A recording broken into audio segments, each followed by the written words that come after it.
Start us off, Carter.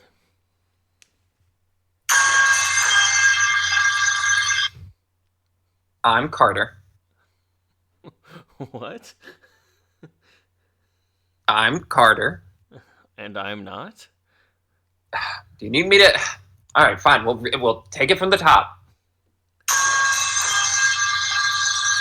I'm Carter. I'm still not. I, are- But actually, it's Carter and Kevin explain football. Carter here. I, I'm confused on why Carter brought out a soundboard.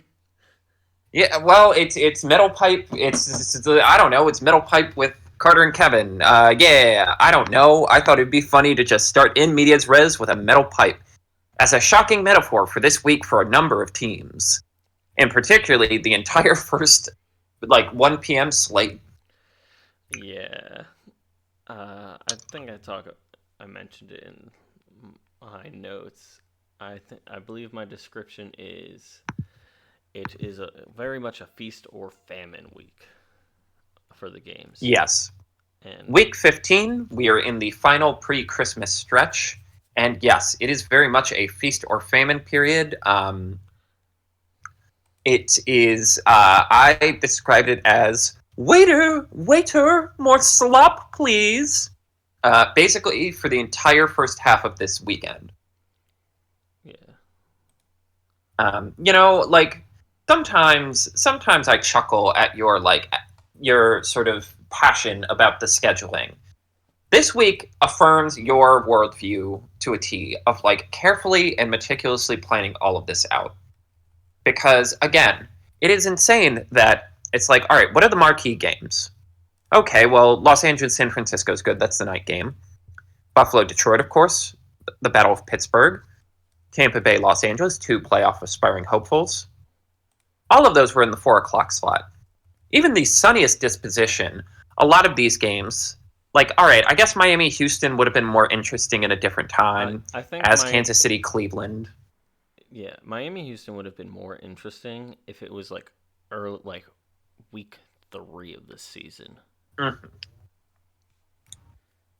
Right? I think that's a part of it. Like, a lot of the teams in the 1 o'clock slot either have a playoff spot set up or are like comfortable where they are. Yeah, And then a lot of the other teams are just tired.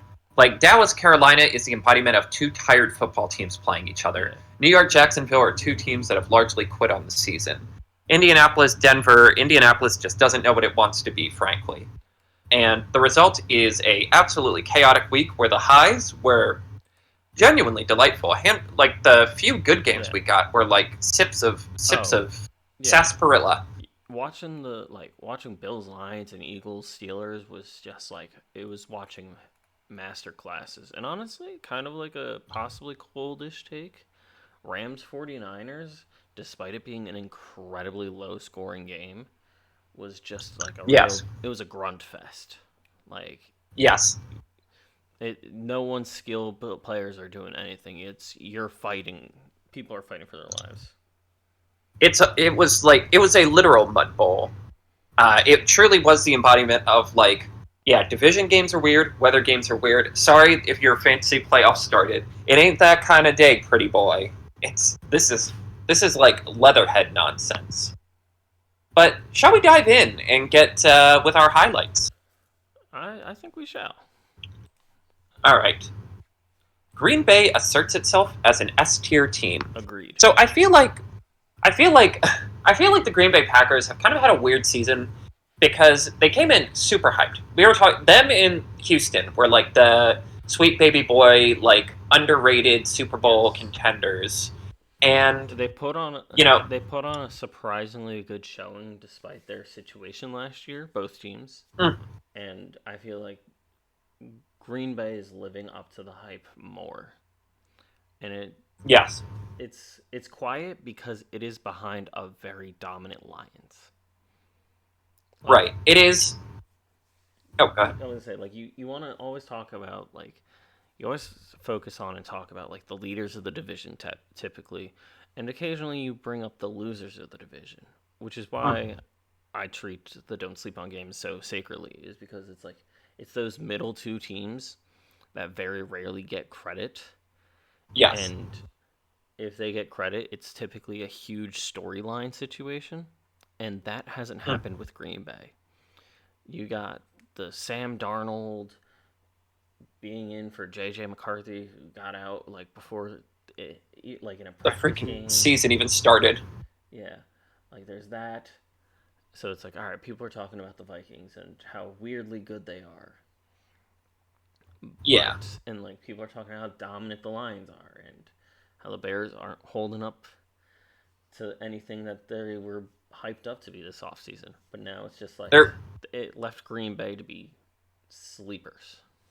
I didn't even think about that in the context of the Bears, but it really is the problem with the Packers is they are the most subdued story of the four. Because the Lions, it's like, can they really live up to the hype of last year? Actually, yes, they can exceed that and be at the have the best season this franchise has ever had.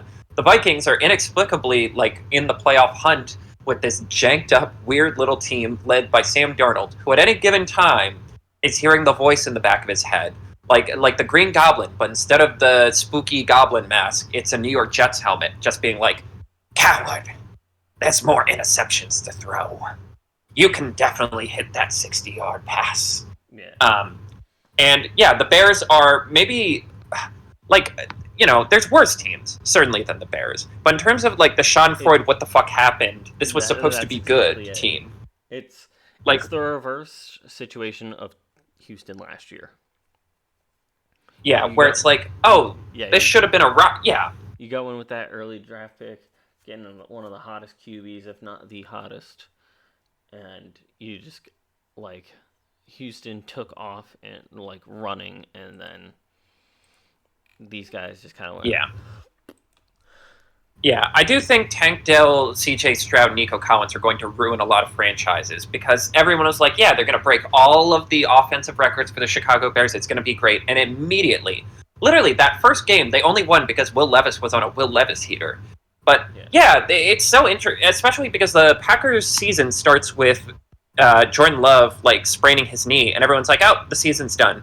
It's like, no, they're fine. They're 10-4. They're really well coached.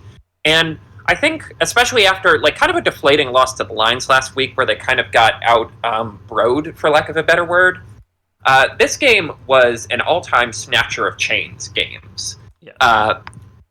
All the hype about like the media has their pregame packages where they're like, the Seattle Stadium. I don't even know what it's called actually. I just call it Seahawks Stadium. Home of the 12th man. They've been waiting for this moment. They've been waiting to get back into it. They've been waiting to get serious. Opening drive, 10 plays, short pass to Josh Jacobs, run, scramble, run for a touchdown. Truly just punch.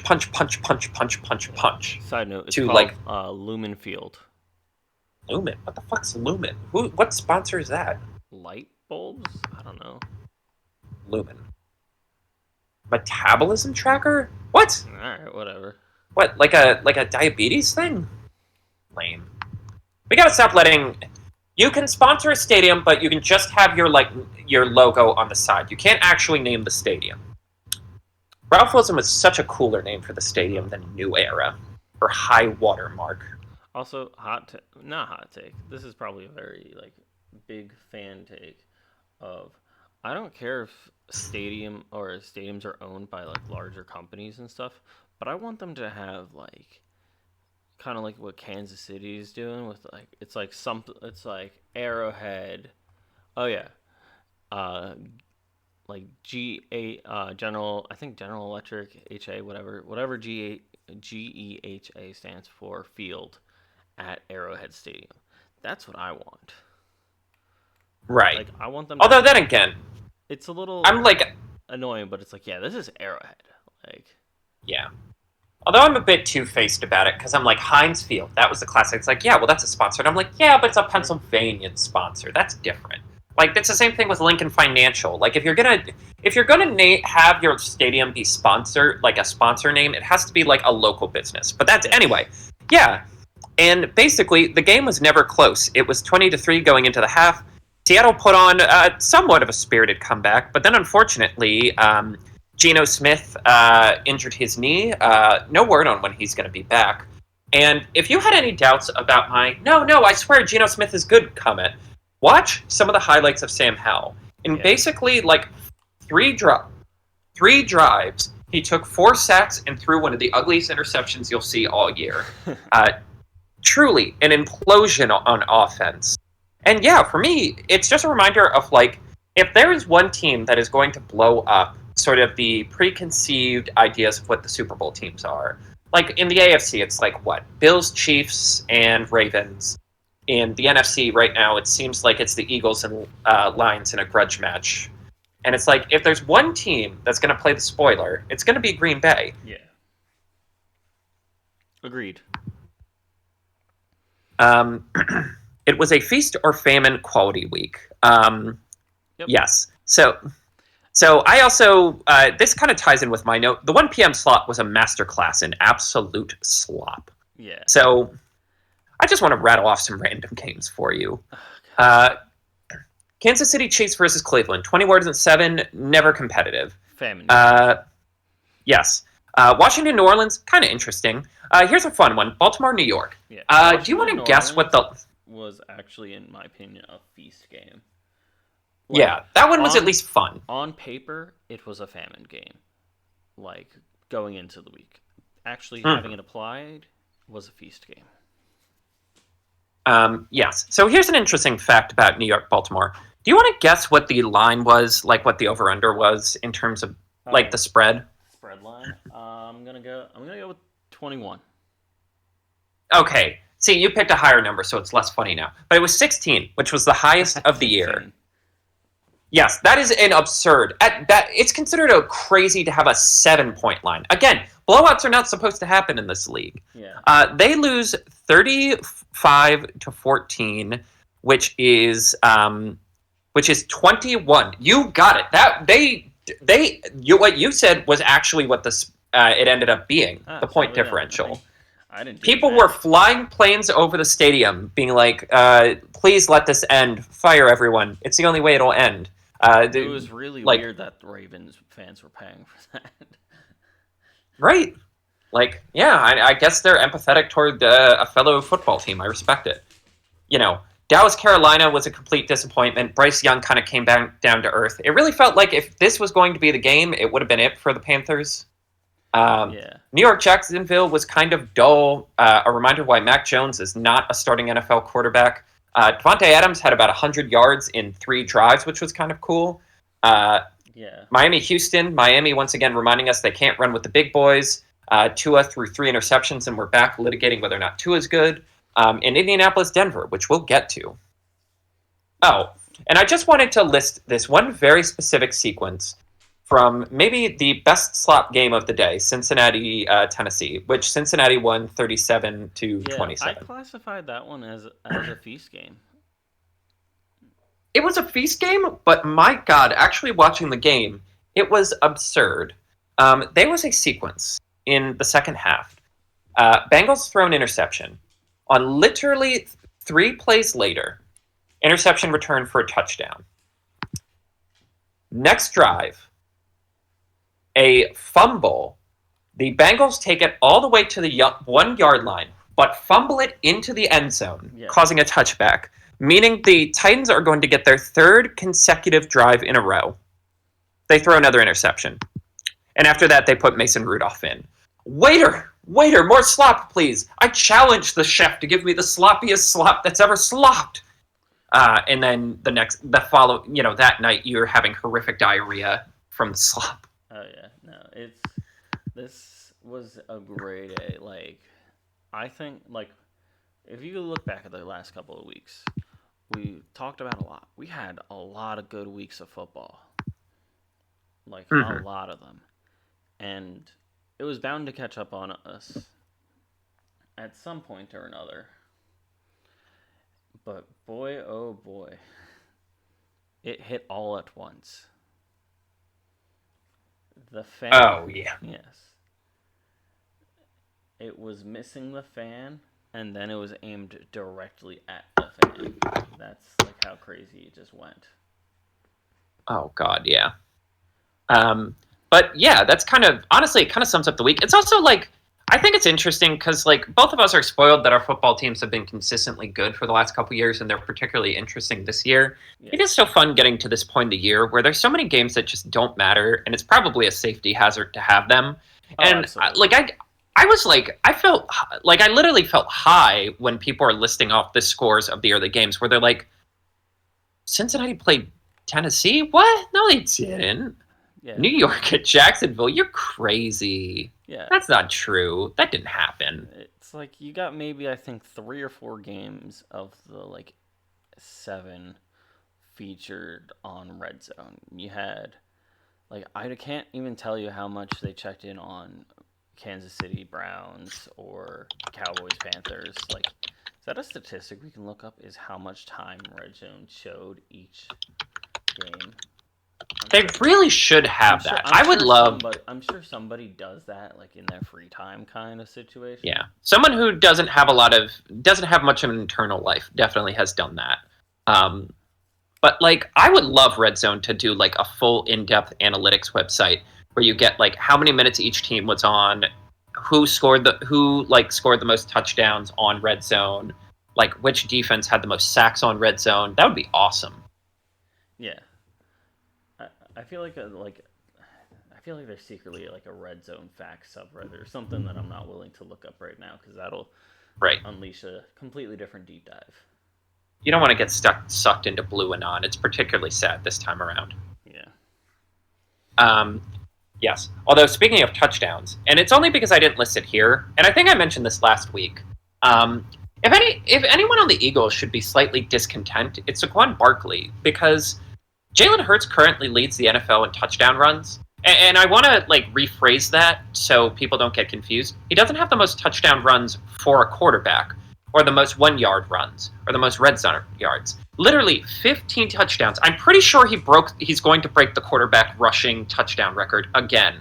Yeah. That was broken last year by both him and Josh. They both might break it again this year. That's how stupid the tush push is, and that's going to cost Saquon the MVP. But anyway, my last highlight is Mike Evans and Baker are the best who aren't the best. So they had a very impressive showing this week against the Los Angeles Chargers, 40-17. Yep. It was another affirmation of like, I love these Chargers. They're kind of fun to watch, but again, they're a couple dudes short of a sandwich.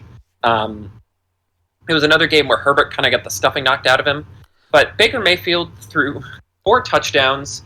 The Buccaneers kind of just ran all over them. And Mike Evans, 9 catches for 159 yards and 2 touchdowns. I believe he needs about 325-ish more yards over the last 3 games to get to 1,000 yards, which will be yet another. I believe that would be enough to set the record for most consecutive seasons with 1,000 yards. And basically, it was a nice week of like giving Mike Evans his flowers. He is literally, assuming he gets this, he will never have had a season where he didn't get over 1,000 yards. He is a Super Bowl winner. He is going to be in every major statistical category as a wide receiver.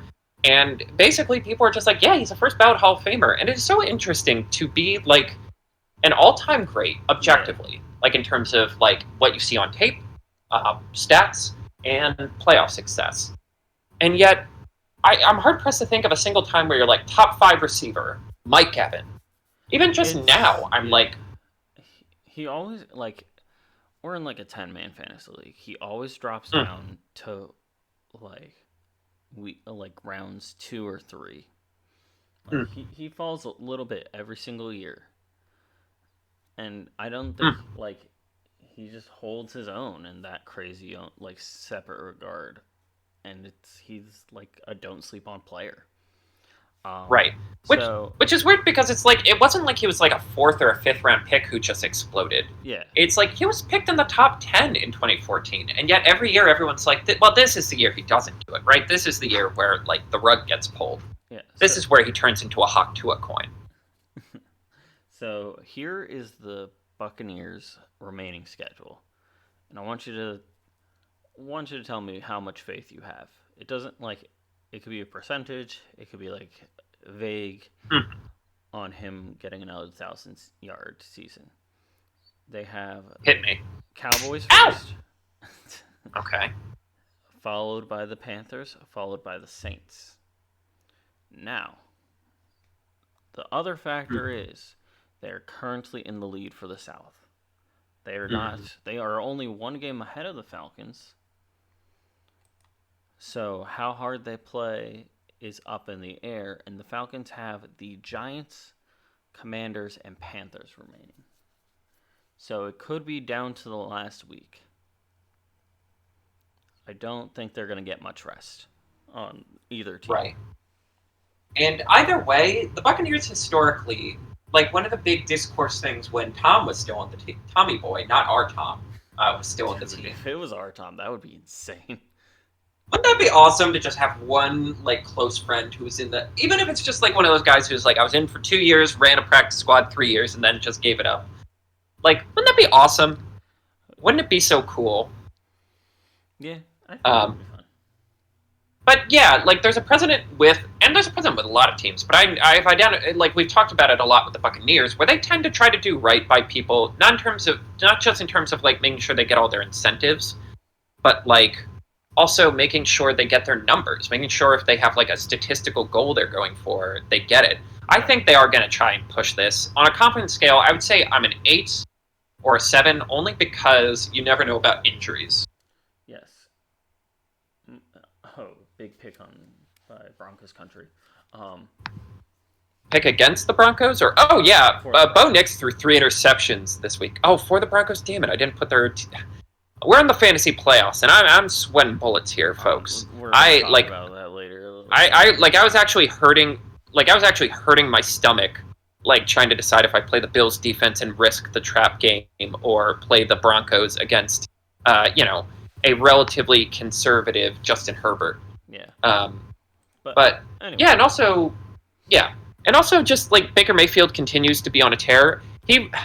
And like what I mean by like the best who isn't the best, I'm like, this year was defined by teams crashing and burning because they said, can we get ourselves a Josh Allen or a Patrick Mahomes? Yeah.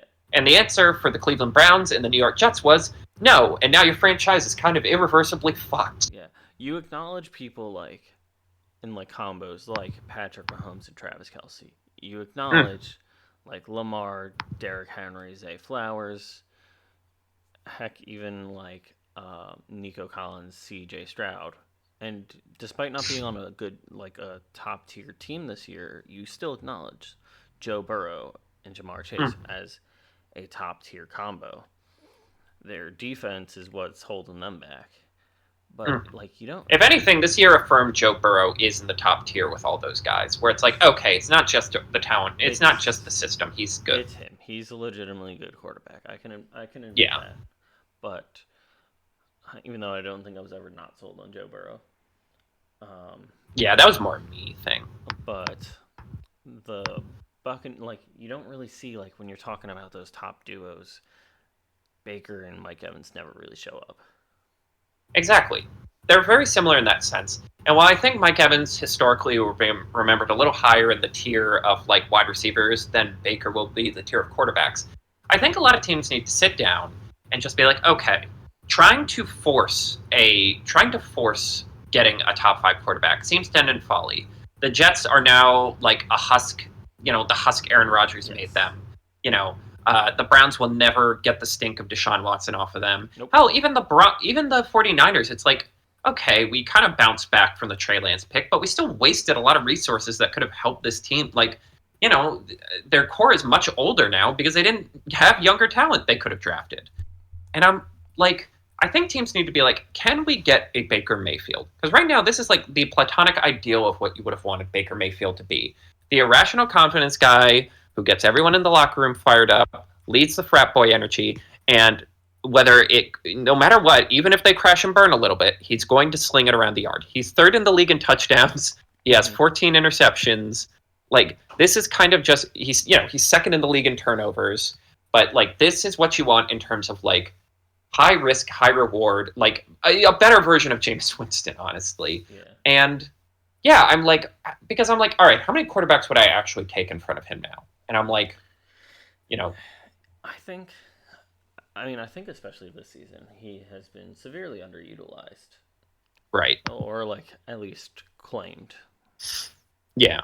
I'm like, at best, I'm picking like 10 over him. And that's like, can you just get to like a fringe top 10 guy, somewhere between 11 and 16? And I'm like, that can be enough to win a Super Bowl. We've seen that before. Yeah, I think he's easily in the top half of the league. Like Mhm. he's definitely top 16 for starting QBs. I it's the question of how high up the ladder he is. We got to do a ranking of people like quarterbacks and stuff one of these days. That'll be an end of season project Yeah, where we get to just sit down and be like, all right, here we go. but I think, Running backs, quarterbacks, receivers. yeah, write that down. But I think another big part of it is like it's currently a very forgotten part of before last season started, when he first got put on the Buccaneers, he was in a QB off of who's going to be the starting QB with Kyle Trask. Kyle Trask. Like, That's a name I haven't heard in quite a long like, time. let's not forget about that. That legitimately happened. Yeah, isn't that so weird? That's how, like, in the dump. Well, part of it was they felt like they were going to just try and tank. They were the Caleb team. Yeah. Everyone was like, it's crap for Caleb, and the Buccaneers are the favorite. Like, on top of that, it's like, man, the Browns really. Isn't it so weird to think about how his Browns career ended, where he had, like, a pretty serious shoulder injury and was really having trouble throwing? And then Odell's Beckham's daddy is, like, subtweeting it, like, posting videos of, like, see, my son is open. And I'm like, what is this? What is this? Like AAU high school football? Jesus Christ. Yeah, that was like that was its own level of weird. Between that and Sam Darnold, we really just need to be like, just pretend people who like join new teams from the Browns and Jets. We just have to pretend they're rookies. Just be like, oh, who's this new player who I have no pre-existing ideas or context for? Yippee! But yeah, I think we need to set a rule. As long as Baker and Mike Evans and most of this defense are there, I think we just need to set a rule that unless another team in the NFC South gets over 10 wins, the Buccaneers get the playoff spot by default. Yeah. They're the only fun team of this group. Yeah. This year, like last year, it was really just a crapshoot of whoever wins still does not deserve it. And it was the Buccaneers. But I feel like this year it's a very similar situation where it's like it's really just kind of a crapshoot, but it's at least a competitive crapshoot. It's not like it's obviously not the Panthers and Saints. They're not playing to win. But it is a matter of like between the Falcons and Buccaneers, it's at least been competitive. Like in almost any other division, it would look like crap. Like comparatively, but in the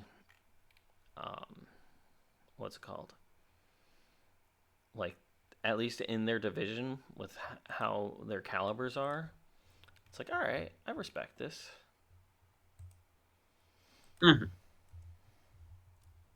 Yes. Shall we move on to our don't sleep on games? We shall. I had a couple choices, but I went with Commanders Nolans. It is a reminder, like, in a lot of ways, the Commanders have kind of gone quiet recently just because, like, you know, they had a tough stretch. It really is something about, like, the hot young teams and, like, the hot starting teams who have a slump. I don't get put by the wayside. But again, this is, like, what we were enjoying with them. Like the sort of, like, high-flying passing of Jalen Daniels. He had two absolutely beautiful passes. One was like backyard football, where he slipped through two defenders and threw it into trap. Like it looked like a hospital ball, but inexplicably the guy was fine.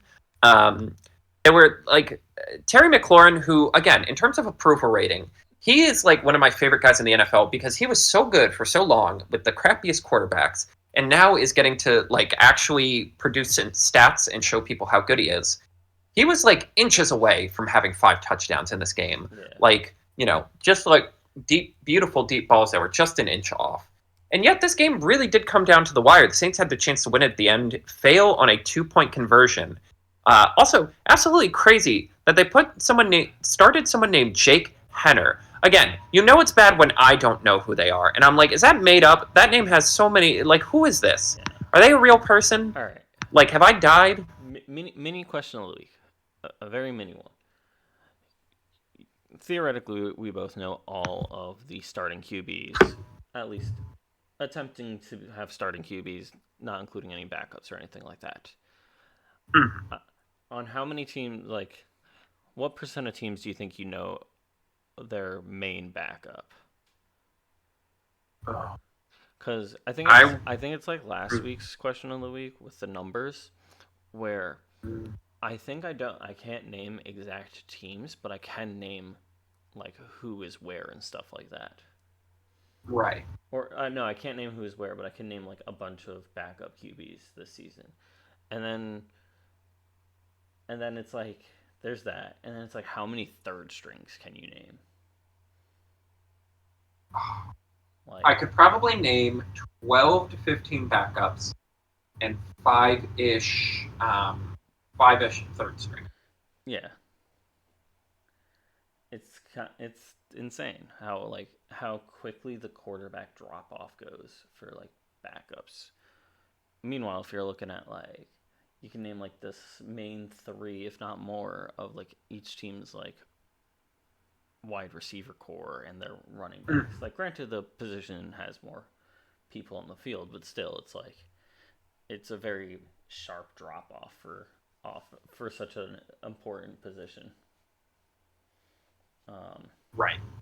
anyway, But yes, Spencer Rattler came in and at least made it a game.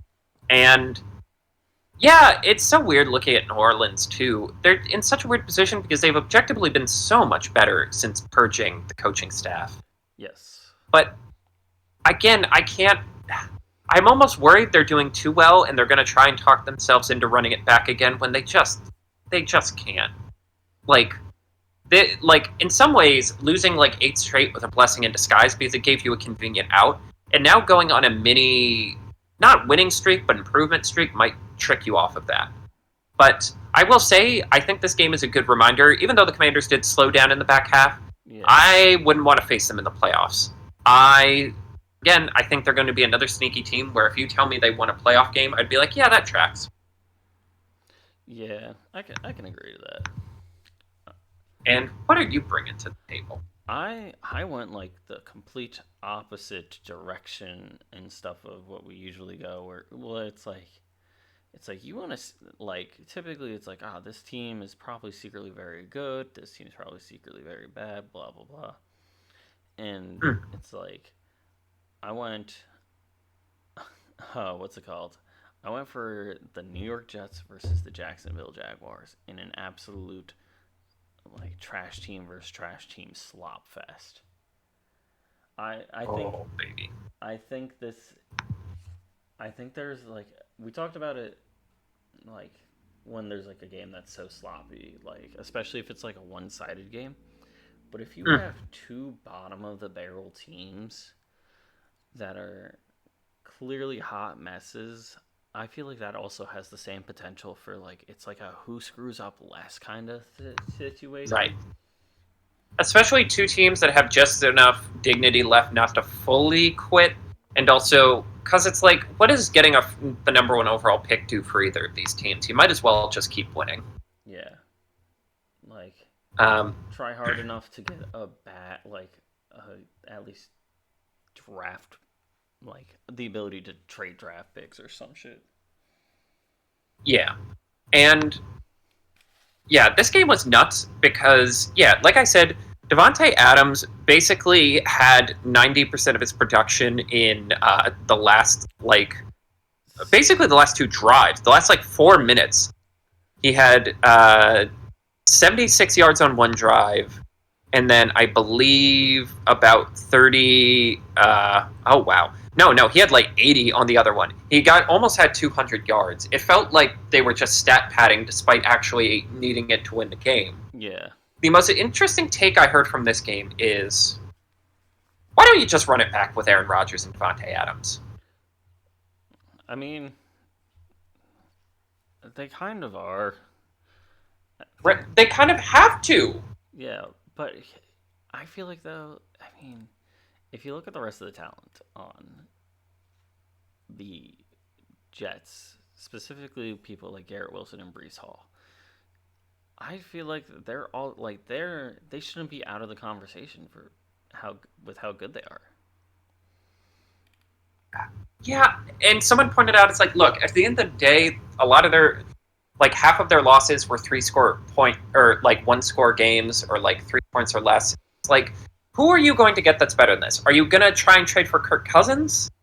Are you going to pay Sam Darnold and have to pay 2 guys way too much money? Like, the draft, No, like, this is not a good quarterback draft. They are, as long as Rodgers doesn't willingly leave, I think it's. But where's he gonna go? They're stuck with each other. Yeah, no, they need to stick with him, and I feel like it's kind of one of those situations of like. I think I talked about it last season when people started getting fired and stuff, and we were talking about like coaches going other places, where the like head coach and like the main coordinators or the main specifically the offense coordinator need to be in like good like have a good relationship with the starting quarterback very early. What that with this track record of the season, who the fuck knows? Yeah, the only way you could justify like not running it back is like, again, the only thing worse than being bad is being embarrassing. And like at some point, do you just get so tired of this? You're like, we'll eat the money. We'll accept that we're going to be 2-14 next year, but at least we'll be a happy 2-14. Yeah. And as long as Archie Manning doesn't tell Cooper that he can't go to the, he can't, that Arch can't go to the Jets, we'll be fine. Yeah. Well, yeah. No, it's just going to be a wait and see situation, but I think they're only delaying their own statistics. Shall we move to the lowlights? I also had someone just text me a article that had the phrase Gooner 911, so I need literally 2 seconds to just not run in front of a train. All right, sounds good. I'll start us off then. Thank you. For the lows, Kansas City had its first real win in a hot minute. Okay, I'm back. But at what cost? Yeah, first off, it was against the Browns, which means almost nothing. But this was the first time they won by more than a score since... Bless you. Thank you. Since Kevin sneezed. Yeah, I haven't sneezed. And that was, I mean, technically the 49ers game where they won by 10, but like the last time they won like this heartedly, like closer to 2 scores, was the Saints game they played. Do you want to know what dates that game was? Ooh, I'm thinking that would be, is it like October of last year? No, it's October of this year, October 7th. Okay, so it's not that bad, but it's still pretty bad. Here's why it's bad. They are still a 13-1 team. And they haven't had this hearty of a win in fucking pretty much 2 months. Over 2 months, actually. How is that not concerning? And it'd be one thing if it was like, oh, they are in like if it was like an NFC North situation, it's like, all right, you're playing a lot of teams and stuff, but it's like you're not really there. You got the Raiders twice. You almost lost to the Panthers. The Broncos put up a scary fight against you. Same with the Falcons and Bengals were beforehand. But it's just like, these are all like, it's... Well, it's what we've been saying. Like, the margin for error has gotten much smaller this year. Yeah. And it really has started to show the cracks of like, okay, you guys aren't really good at running the ball anymore. You're like, so much of the justification for not having a great receiving core was, well, we'll have the best tackle situation in the league. And you're on backup tackles who are just not it, Chief. Yeah. And even the pass rush just hasn't really been there. And it's like, if you're not a top 5 defense, particularly stopping the pass, then the whole thing starts to break down. And Yeah. that's before you what's the word? Before Patrick Mahomes sprains another ankle, which he does every year. Yeah. And I feel like that's also another factor of you already got the playoff spot. You have a very or you have a 2 game window to like possibly lose, not lose, but it's just yeah, to lose that number 1 seed to the Bills Mm. because I think I know the Bills by heart at this point because of how much I think about it, and they have Patriots, Jets, Patriots, I believe. One of those Patriots games I'm very nervous about. Yeah, but the Chiefs have uh, sometimes strong this season Texans, a secretly very strong Steelers, and a fun, a very actually like not even an ironic kind of fun. They're actually very fun this season. Broncos, Right, and you don't need the wins for the playoffs. right. You would be more likely to root for losses for the Bills for you to not have that number 1 seed. Right, especially because your schedule's very bunched up because of Christmas. Yeah, yeah. They play on Saturday, and we'll talk about how there's a Saturday game later. You Um, said, yeah, I have thoughts about then that. then they play on Christmas, which is going to be another day of like insane amount of football for a week Mhm. because Christmas is on a Wednesday. Um, and then they have like a mini bye, like the kind of like the Thursday night to like Sunday night style, where it's just like you got like a week and a half till your Mm. next game, and um, I think it's a curious situation of do you want to rest Mahomes or do you want to guarantee that spot first? Because Yeah. everyone's saying like I think he's practiced, but everyone's saying he's day to day. He's day to day. And it's just like choosing day to day all this time. Should you be scared? Like especially this late, and if you want like you're this late into the season, you want to like you're obviously making another playoff push. How hard do you want to push the squad beforehand? Yeah, it's interesting because it really is like, again, with the margin for error you have, you kind of do want that home field advantage. You do want to like set the terms and have a bye week. Yeah, But like, before you could make up for the fact that Patrick Mahomes was hobbling around as he does often, because it's like, well, you have a decent run game, you have just enough reliable pass catchers, and you have a really good defense. But as those things are breaking down, and again, the line is not good enough to protect him, you might just have to take the L on this and be like, all right, we've won as a 3 seed before. We've won when we haven't been the number 1 seed before. We'll yeah, just have to do it again. But yeah, and especially because if like the teams that will be fighting them, especially late, like past the first round, mm, are all going to be or more likely to be your big threat teams, which right, right. like the ones that kind of, for lack of a better term, stumble their way into the wild card spot versus the ones that earn a wild card spot. I feel like Yeah. that is two very, at least in the AFC, those are two very different calibers of. Right.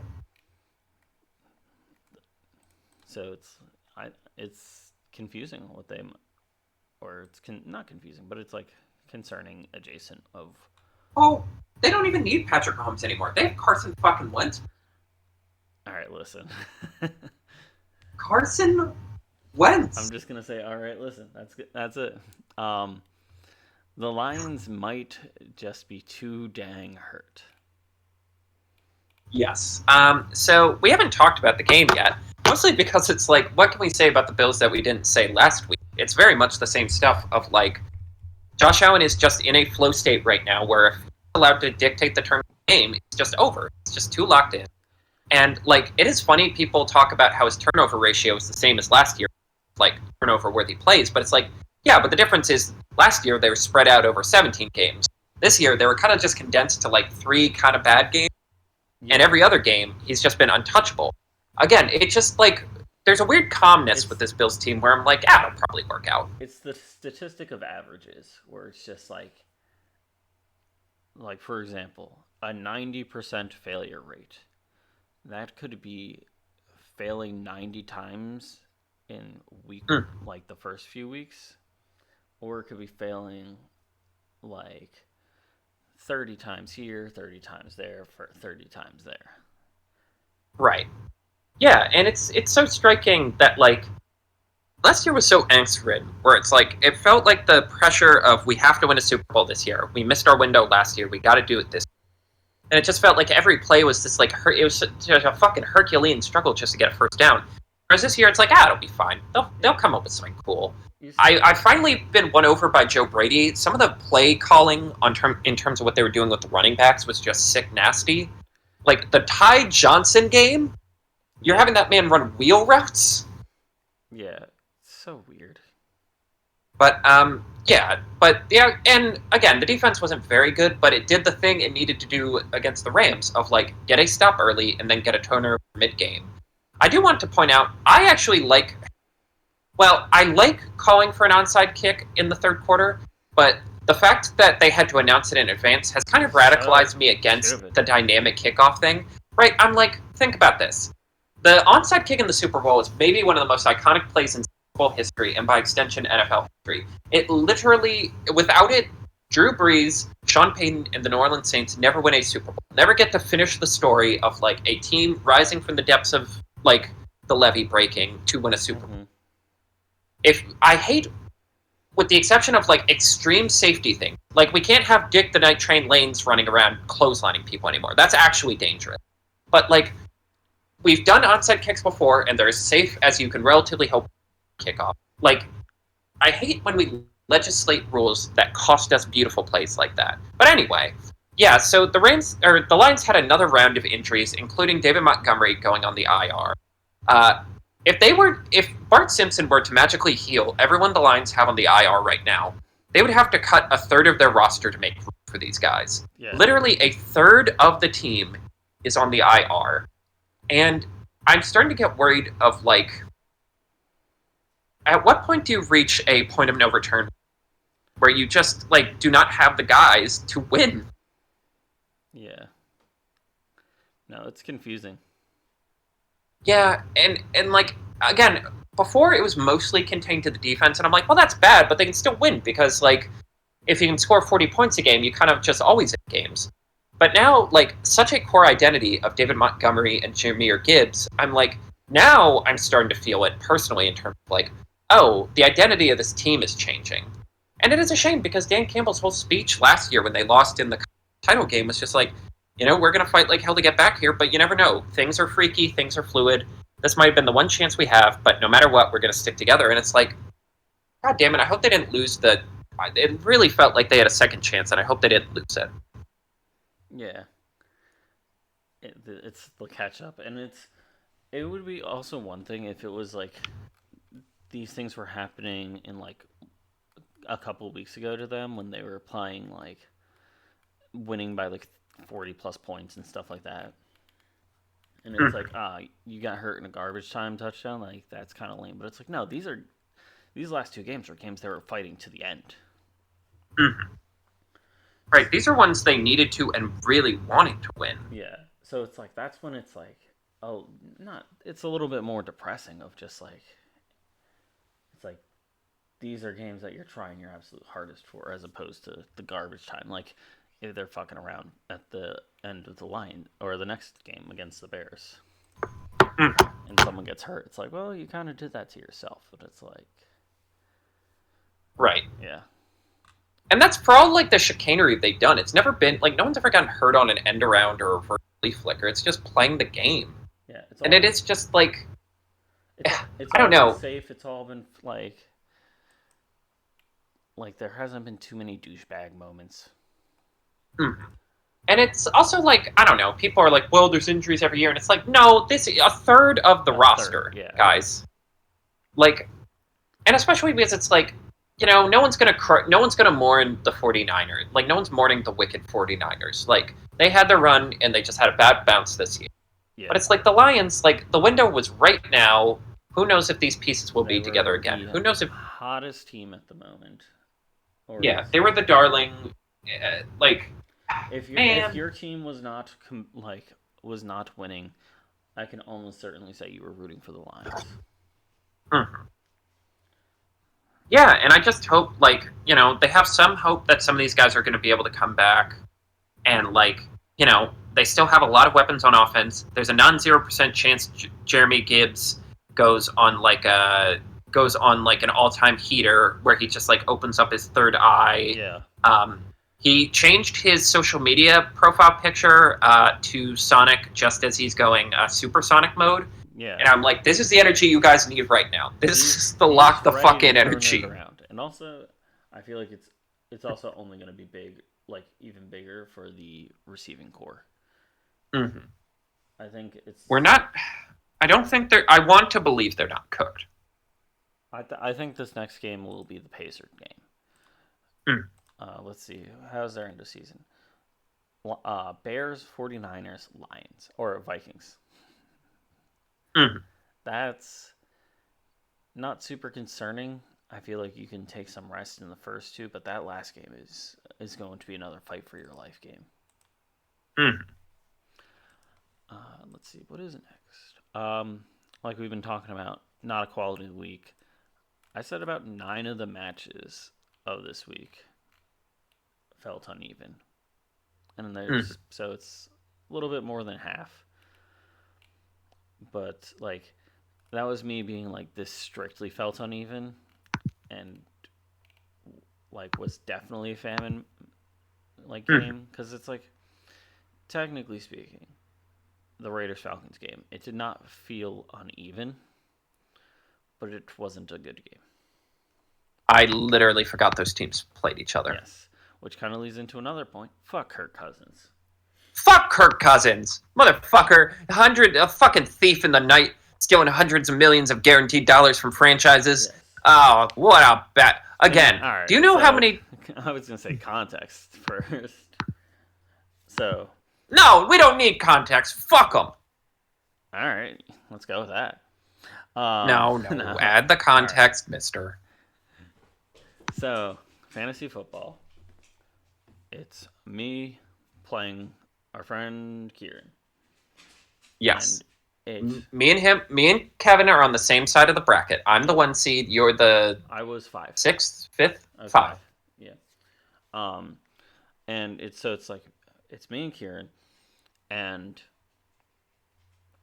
it's like it looked like I was cooked very early on. However, like a lot of the team wasn't firing on all the cylinders, and then it came around the like 4:00 time slot. You got the Buccaneers game where I have Mike Evans, and you have the Bills game where I have Josh Allen, and they just both went insane mode, and yes, just I think got a combined total of like 80 something points. Like the two of them put me like in a very distinct winning position. And it came down to the Falcons Raiders game. I'm playing Kieran, who has both Bijan Robinson and he also had Sam Darnold, but he didn't have an amazing game fantasy wise. But I'm playing Kieran had Bijan and Brock Bowers, and I have Darnell Mooney on the Falcons. And I needed I think I lost by 3 points. I needed literally like 2 passes. A catch and some yards. Yeah. Like at most 2 catches and 15 yards, and I would have won. Do you know how hard it is for a wide receiver in PPR not to get 3 points? And you get it almost 0. by default. There was big old goose egg. One attempt of a pass thrown to him. One attempt, and it was missed. And I was listening to this car on the radio, and one of the failed touchdown attempts by the Falcons, they're just like, oh yeah, he tried to like do like a quick pass to Bijan or something and got stopped very like early. Mm. It's a shame because Darnell Mooney was just waving his arms wide open in the end zone. And it's just like mother. I would have had a goddamn meltdown. You probably handled it better than I did. I would have. Well, here's the thing. I was alone in my car, so I was like, I was just losing my marbles at it. I'm driving, and I'm just like on a fucking random ass road, just going like, motherfucker, how dare you? I built this company. How dare I? Oh my god. Fucking Sam Yeah, Donald I would have can do this in a cave. with a box of Justin Jeffersons. Yeah. Just pull up a box. Hey, how are you? Yeah. Just doing quitties. Oh my god. Yeah. Yeah, and here's the thing. Well, one, it would have been fun to have the Cast Pod Bowl and talk about it. Two, it feels like a sin that between you and Chris, Saquon Barkley and Josh Allen are now just off the table. The two theoretical league winners are just not playing now. And I'm playing Chris, who I've lost to both times I've met him this season. And I have to play Kieran, who I've lost to both times. It's just a weaselly little team of his. Yeah. We should qualify the Falcons did win this game. Yes, the Falcons did win. But also... but fuck them. Yeah. And we can talk about what other fun news about it is in a second. Jonathan Taylor does the thing, Bart. Well, one more Kirk Cousins point. Do you want to know how many touchdowns he's thrown since November 10th? 6. 1. Damn it. Well, that's. Do you want to know how many interceptions he's thrown? 6. 9. God damn it. He leads the league in interceptions now. Like, it's one thing. Like, I thought this was just like a little whoopsie-doodle, old man struggling. No, this is like non-competitive play right now. Like, what we're going to talk about later makes a lot more sense in this context. Yeah. But anywho, Jonathan Taylor does the thing. So the Colts kind of had... They didn't have the Broncos dead to rights, but it looked like it was turning weirdly bad for the Broncos. The Colts were up 13-7. Bo Nix had already thrown 2 interceptions. He just looked rough. He was having a very cold game at the time. Yes. Once again, at the time, he throws an interception to start the half, and Jonathan Taylor goes off for a 41-yard touchdown run. It really would have felt like a sucker punch that would have ended the game. And this game is not all his fault, but it feels like his, because he did that thing where you drop the ball right before you reach the end zone, and it rolls out of bounds, and it's a touchback to the other team. Can I say a hot take really quick? And I don't know where you're going to fall on this issue. Hit me. I think that should count as a touchdown. I think the dropping the ball before you're in the end zone, 9 times out of 10, should be a touchdown. Because 9 times out of 10 when it happens, no one is near the guy. There is no one who could reasonably make a play to stop the touchdown from occurring. As much as I would support it, I feel like that is just like a very clear... It's just one of those like very clear rules of like just football where it's just like if you do not have possession of the ball when you cross the line for the end zone / hit the pylon, whatever, it is not a touchdown. And the only reason I'm not like fully agreeing with you is because I feel like that would be one of those things where it opens it up to like opinion interpretation more. Of like, oh yeah, he meant to drop that ball like outside of the end zone. He meant to do this. And I feel like with that interpretation, it would cause a lot more just hullabaloo with it, or it's just like, oh yeah, no, he was pretty open. He just happened to drop it. Like he intentionally dropped it while running into the end zone. It's like, dude, you were on a goal line stand, like just making a push. Okay. It's like, see, I can concede that a little bit. It's not like some of these like BS like pass interference and vague holding calls and stuff and blatantly missing face masking. Even though you're right in front of the ref, just saying. It's like it's like one of those things where it's just like it is so clear cut that like is it a little bit like stupid that they didn't give it to them? Yes. But I feel like with how clear cut it is, you can't get it, like give it up. I guess, but I just think it's so insane that last year, because there were like 2 or 3 times where a guy was diving for the pylon and it got like punched out, and they're like, "Oh, if it goes through the end zone, it should be the offense should get it back at the 20." I'm like, we're really gonna use kitty gloves for this, but not for like plays where there's no immediate threat to the ball. I don't know. I just think it's so silly, especially because like the Deshaun Jackson did a lot of this discourse where like he has no one within 15 yards of him, and then he does that, and like it causes all of this chaos, and like this actually might have cost the a playoff opportunity because after that they just could not get their shit together. Another fumble, a fumble return for a touchdown, an interception, and a turnover on downs to fully just wrap up the game. The Broncos reminding us sometimes it's okay if your quarterback throws 3 interceptions as long as you have a good defense. Yeah, really though. It's not an applicable lesson for 90% of the league, but it's something. Yeah, they were never down and out with it, which is nice. Alrighty. Shall we hit the notable notes? Yep. First one I just kind of put in like on the fly. A lot of late season QB switches for various reasons. Yes, we have Mac Jones in for the Jaguars due to injuries. Yep. We have the Saints indecisive on who they want because I guess they want to be competitive enough. Mason Rudolph is probably going to be in for Levis. Yeah, I think he was announced as the starter already, or I don't. It's happened so many times that it's just one of those weeks where it's just like I'm not 100% sure. Mm. Is that 12 men on the field? Nope. Maybe. I don't know. I can't count. You got like this like the big one is Kirk Cousins is being swapped out for Michael Penix. Yes, Penix time. Penix party. Which is, woo, woo, woo. What a hell of an interesting time to start your rookie QB. Right as you're still making like a playoff push. Like Kirk's looking like crap though. Like I mean it. Again, that was the whole discussion of like, can you really do a move this chaotic when you're still technically in the playoff hunt?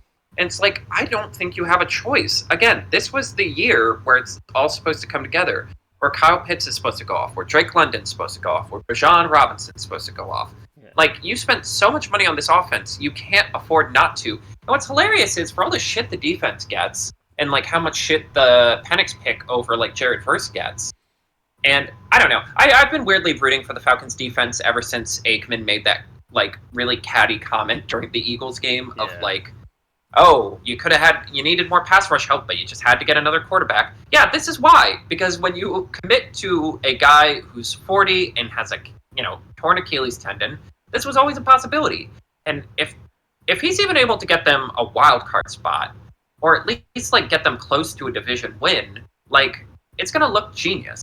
Yeah. Like, and I just want to read off this this little tidbit I got. If this is the end of Kirk Cousins' career, he will end with a record of 83, 74, and 2. God knows how he managed to pull off 2 ties. Over his 13 years of playing, he won a single playoff game. His career earnings will be $321 million, the most any NFL player has gotten, not including sponsorships and brand deals. Interesting. One of the first quarterbacks to ever get a huge guaranteed contract. I don't know. I've always had a beef with Kirk Cousins because I always felt bad that Robert Griffin III got completely screwed by the Washington Commanders.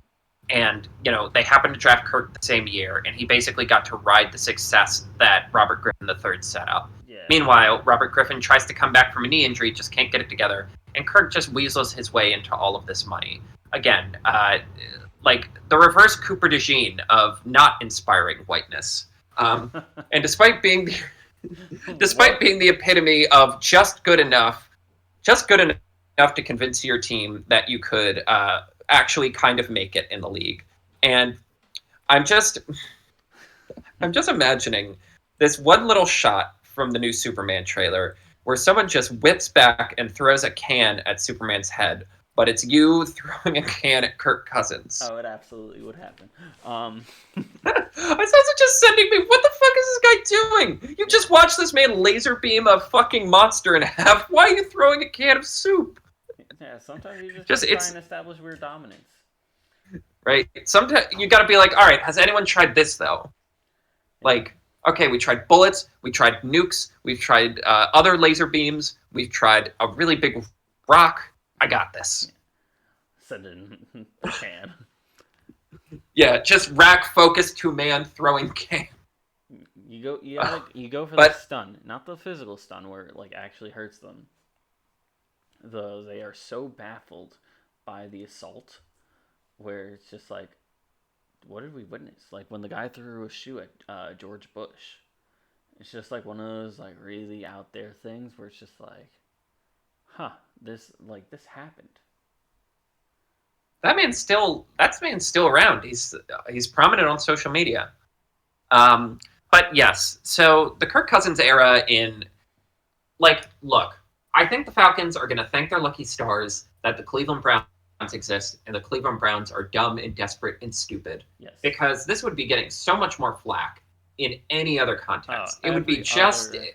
it, Yeah, right. I think they're the third place. It's the Cleveland Browns are clearly number one. Clearly number one in that regard. Then you have the whole Aaron Rodgers situation, which I feel like the more it develops, the more it seems like they were stupid. And then you have Yes. this situation, which if the other two things weren't such clearly active blunders, it would be the blunder. More embarrassing, more embarrassing blunders because it's not just bad play. Yeah, Like bad it's play can be excusable to an extent, especially coming off an Achilles tear. To have your entire culture of your franchise get set on fire in an embarrassing fashion, that's unforgivable. no, it's the situation is literally like it's embarrassing to pee your pants, but at least you're not the guy that shit his pants. It's a Tell me I'm wrong. Tell me I'm wrong. I'm not. all right. You got me, you son of a bitch. You get one. Yeah. Yes, but you're absolutely right. It is insane, and I do think this trifecta of calamity is going to hopefully cause a lot of owners and a lot of general managers to all kind of meet up and have a discussion about like the desperation around getting Yeah. quarterbacks. Um, I'm but hoping like, I'm hoping it causes like a nerf at the quarterback position. Like people I like mean, again, obviously you need to the build around a obvious quarterback, but like maybe people look for quarterbacks that fit their scheme more than building around a quarterback. yes, the meta has gotten so skewed, and it's a part of it is like watching these three running backs between Jacobs, Barkley, and Henry who are getting disrespected, being culture setters for their teams. Like, hopefully, this is a meta shift. I maintain the easiest solution is to make quarterbacks cap number not count. Well, their contracts not count toward the cap, but regardless. I am excited to see Michael Penix because this is a very similar situation to where he was at the end of his career in Washington of like high end skill position players spread the field out, and just sling it around the yard. If he's going to make it work in his rookie year, this was the best team he possibly could have gone to. Yep. And it's like we said their schedule earlier. It starts with the Giants, then goes to the Commanders, and ends with the Panthers. That's not Right? If you were going to throw him into the fire, this is how you would have done it. yeah. It's like it's literally a test you out against arguably the worst team in the league this season.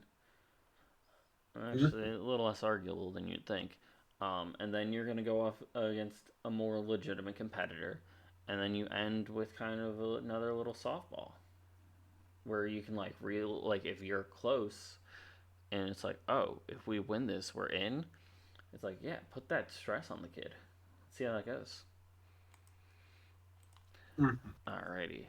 Playoff bound. We have some updates. Whoop, whoop. Pittsburgh is now a wild card contender. The Minnesota Yes. Vikings are now wild card contenders.